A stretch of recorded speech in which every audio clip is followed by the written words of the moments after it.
नमस्कार मंडळी, महाबळेश्वर भाग 1 मध्ये आपले स्वागत. माझ्या लग्नाच्या वाढदिवसानिमित्त आम्ही ठरवलं की लेट्स गो टू महाबळेश्वर. तर आम्ही पुण्याहून निघालो सकाळी 8 वाजता. तशी निघायची वेळ ठरली होती 6 ची, पण निघालो 8 ला. ठीक आहे, असो ते तर नेहमीच आहे. लवकर निघालं तर त्यात आश्चर्य. सकाळी चहा-खारी खाऊन आम्ही गाडीत बसलो व पुढे गाडी थेट थांबवली शिरवळमधील श्रीराम वडापावला. इथे वडापाव, मिसळ, ताक, चहा असे बरेच नाश्त्याचे पदार्थ मिळतात, पण आम्ही घेतला माझा फेवरेट वडापाव.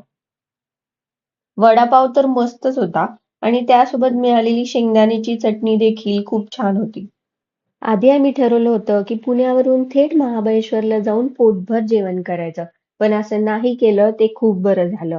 कारण नाही तर दिवसभर अर्धपोटी राहावं लागलं असतं. ते का म्हणतीये मी हे कळेल तुम्हाला पुढच्या व्हिडिओमध्ये. चला तर मंडळी भेटूया पुढच्या व्हिडिओ